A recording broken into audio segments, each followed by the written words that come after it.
Let me show you. Who would have thought in the 1950s, during the time of the Cold War, when everybody was expecting a bloody Third World War between Stalinist Russia and the Western nations, when British, American, and even Russian nuclear bombs were exploding all over the place, who would have thought that a few decades after that, there would come a time when a group of young men and women, the people of Greenpeace, would sail their ship, the Greenpeace Warrior, into a nuclear zone to prevent the French from testing one more atomic bomb. This tells us that something inside the human soul is fighting back.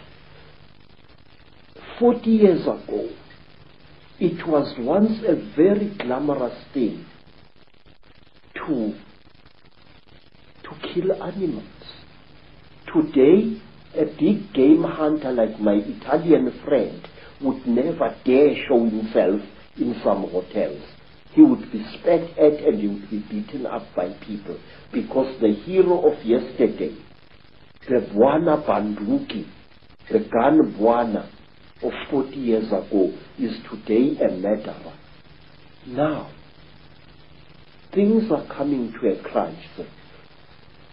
40 years ago, nobody cared a damn about the environment. People did not even know that there existed such a thing as an environment or a food chain. Today, there are people who would rather lose their lives than not save a buck which is drowning in a river. A God is being born inside us, all of us. But herein lies the danger. We must be aware of the doubt. They are real entities. They leave scars on human bodies. They kill people. They are murdering South Africa even as we are talking now. Every word you and I are speaking now is spoken too late, Mr. David. AIDS is rampaging through our communities. And I have found a new disease in Botswana, which nobody is talking about even. It is 20 times more vicious than AIDS. It is called Ebola. Oh my God. And we must please be aware. Let nobody laugh when we talk about conspiracy theories. But there is one thing, sir, that I beg that you and others like you should discard. Una momento, as they say in South America.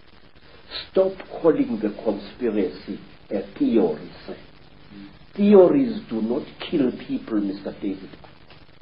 Theories do not murder innocent children.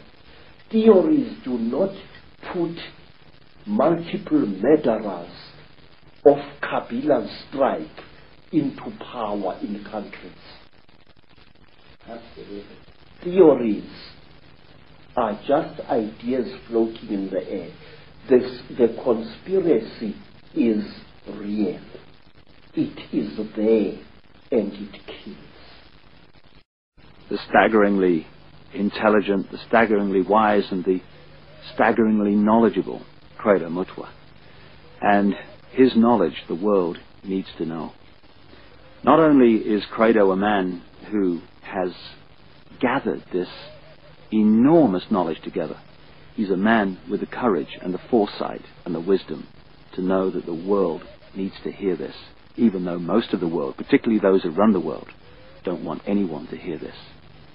But if we're going to be free, and we are, then we need to know all there is to know, and not just that which the few want us to think is the world, when a very different world is unfolding all around us every day.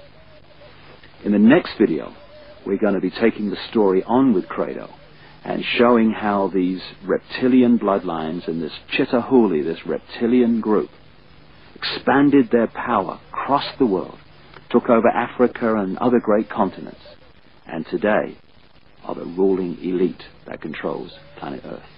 And by knowing that, and by knowing how it's done and how it works, we can take control and power back into our lives from those who have controlled us and this planet for thousands of years. It's a great time to be alive. From Africa for now. Thank you, and thanks for listening to A Remarkable Man.